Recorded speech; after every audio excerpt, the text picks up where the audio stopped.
All right, welcome back to another MLB Draft interview. I am Ralph Lipschitz, your host. Joining me, of course, is Joe Doyle. And this week, very special guest, Marcelo Mayer of Eastlake, USC commit. We just got our first look at him this summer at the All-American game. Welcome to the show, Marcelo. Thank you guys for having me. So I gotta ask. I'm just gonna start right off the cuff, man. What's it been like 2020? I'm assuming, not being able to travel so much because it's been restricted. How you been keeping up with baseball activities?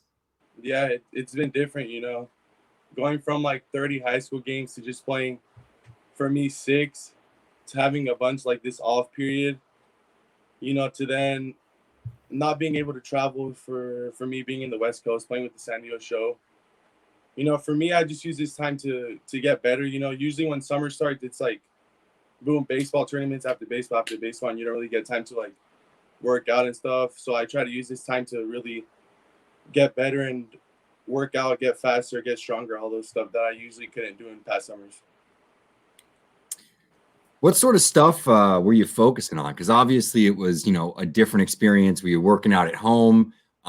Was there, some sort of gym that you could go to just with like limited people? I mean, with the different potential draftees we've spoken with, it seems like it really runs the gamut as to what was available to them. So I'm sort of interested to hear what, you took advantage of, we'll say. Yeah, early on, it was mostly just body weight stuff at home. I have some weights over here, but nothing really too serious, doing push-ups, sit-ups, playing, stuff like that, and then doing my best to get faster, running hills, running just straight sprints, doing the most I can with my opportunities given,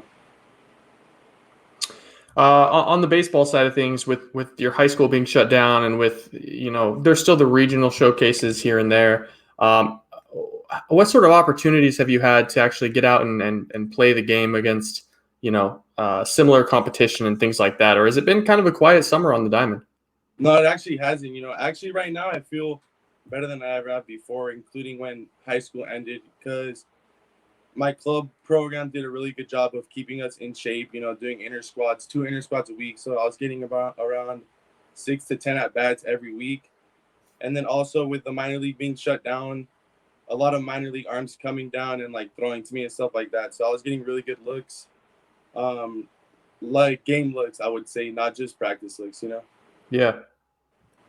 Before we jump in and start asking some questions about getting back out there at All-American game, I'm sort of interested to hear, were there any things like, I know you mentioned just in terms of, speed and some of those things, anything technically like swing-wise, playing, like anything that you were sort of working on there, things that you were trying to tap into that maybe, you hadn't shown before, like pill power, whatever it might be? Yeah, for sure. Just like you guys said, getting better at pulling the ball. I really started working around that like around a year ago. Starting from a young age, my dad always taught me to go oppo first, and then you'll learn how to pull later, and not the other way around, because then it's going to be way harder to learn how to go oppo. So I really started to work on pulling the ball, elevating the ball to the right side, and, really making myself a complete hitter. Meaning if you throw the ball away, I'm going to hit it away. If you throw it inside, I'm going to do some damage. Yeah, I mean, that's the first thing that we noticed is it's just, and I want to be clear, like the opposite field approach, I don't think that's a knock by any means. You just have an extremely professional approach, which, scouts can really appreciate. So, we had some different guys, some different scouts, some different evaluators throw out a couple of, they were comparisons, but just kind of the flavor of your game, how you might get compared to like a Robinson Cano or a Manny Machado as the draft approaches next July. Is there someone that you have maybe tried to model your game after over the last, 3-4 years that just you try to emulate? Not really. I like to see it as I'm my own player, and I'm going to do the best I can the way I am. But I do like the way Tatis and like Lindor play. They have fun. They play with a lot of passion. But on like the baseball side, like swing mechanics and stuff like that, I just do what I do, and whatever happens from there. I like that. So somebody that, we've seen you play, but let's say somebody out there has never seen you play before. Describe your game then. If you're, your own guy, talk, like Put that into words. I mean, left-handed hitting shortstop makes the game look easy. Takes a lot of pride on his defense. Has smooth actions. Has a good arm. You know, a really complete player, a 5-tool player, and can pretty much do it all. Very cool. Very cool. Good answer. So, yeah, I mean, that's a really good answer. It makes the game look easy. Whenever you can say makes the game look easy from your own chair, I like that. So you've been a guy that's been on the radar for quite some time. I mean, you've been on lists now for a couple of years. What is it about your game? I want to know specifically, what is it about your game at the plate that shows your ability to have so much success? I mean, you said it, scouts say it. You really do make it look really easy at the plate, and I'm wondering if there's a thought process or a mechanical thought process that you go through when you're in the box, or maybe drills that you do in batting practice that makes it look so smooth. Yeah, there is. I mean, for me, the main thing is my approach. I would love to tell you guys my approach, but I'm not really going to say, you know, because there's going to be people watching this, and I don't want them to have like a head start on me in the box or anything. But Fair. yeah, going into the drills aspect, you know, just doing a bunch of different types of drills. For me, each drill works on a different part of your swing. So I'm a big guy on doing not just like tee to light batting practice, but going through each drill. Got it. Good stuff. We'll get off the workouts a little bit, and let's talk a little bit about, you know, getting out there for the Perfect Game All-American Classic. That must have felt good, you know, after not having, you know, the opportunity to go to some of the other tournaments. Talk to me what it was like to get on that field, and we'll dig into, you know, some of the guys you faced and stuff, but sort of interested, you know, just what that moment was like and, you know, what the experience was like. It was amazing. You know, you work so hard to make it your goal, and you finally get the call and you go to the PG All-American game, and just to be out there is really amazing, and to be a part of that group of guys and to play with like high caliber players like that is just a great experience. We've been kind of tracking some of your latest you know, performances here. I did want to talk to you a little bit about some of the guys that you faced at PGAA. So your first at bat, you go up there, you face a tough Drew Christo, dotting corners on you. That was your first, you know, at bat here in a legit showcase, if you will. What was it like getting back into the box against some of those, you know, bigger, tougher arms? It felt good, you know. It was kind of weird coming off from the bench, not really used to that. Mm-hmm. Kind of stiff, you know, stuff like that. It really puts in perspective how good a pinch hitter is. Here, my bad. And then, I mean, I felt pretty good. I didn't feel like I was dominated. I feel like I had control of the AB. He just got me with a good fastball outside. Yeah.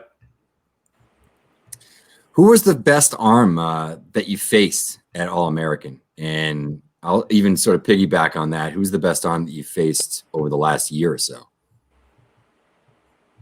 In All-American, I would say I don't know his name, but he was a lefty committed to Florida. I faced him the day before the game. He's a pretty good pitcher, hit his spots. Sounds like a Philip Abner. It's not him though. I know him. And the best pitcher I've probably ever faced, probably Nick Bitsko. It was really the first time me seeing like high 90s when I was like 16. Oof.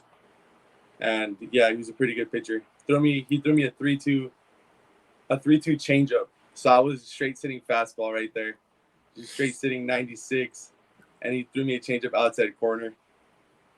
You know, we've done a few of these now, and I think you're the third player to say Nick Bitsko as Nick Bitsko was playing up 16U. Yeah. So, wait, yeah, I mean, well, he might have been in 17U and you were 16U. I got that mixed up. But yeah, I mean, Bitsko, obviously, there's a reason that he went and reclassified and went a little bit early. I want to talk to you a little bit about what's to come. So you got Woodbat coming up, Worlds is coming up, the Under Armour All-American game is coming up.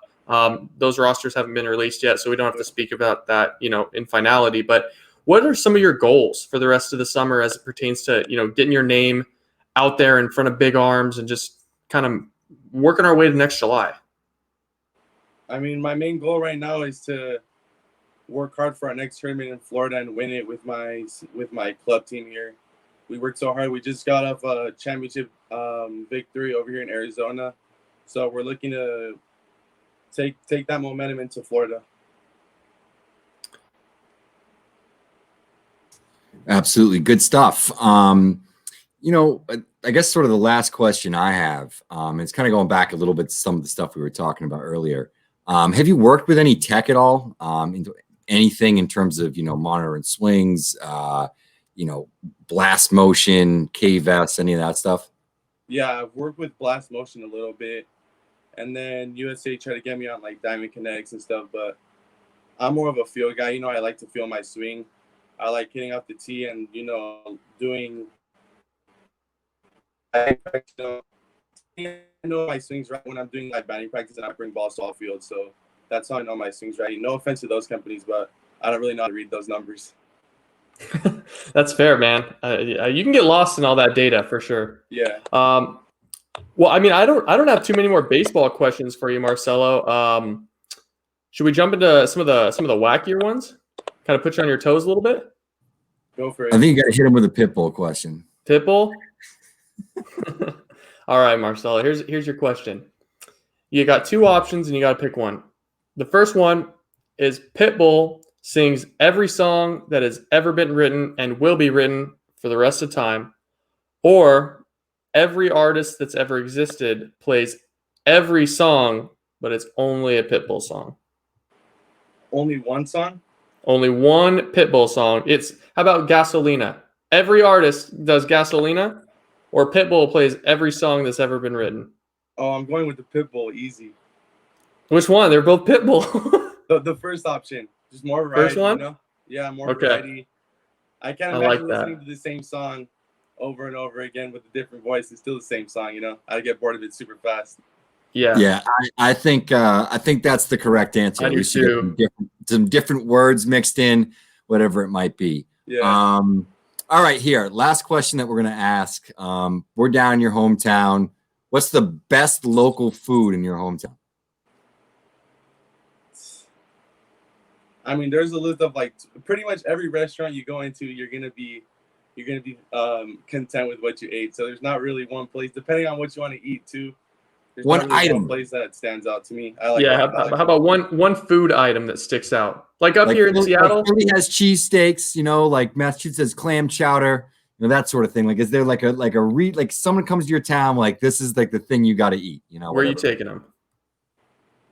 I mean, me personally, I'm going to Tijuana and eat some street tacos.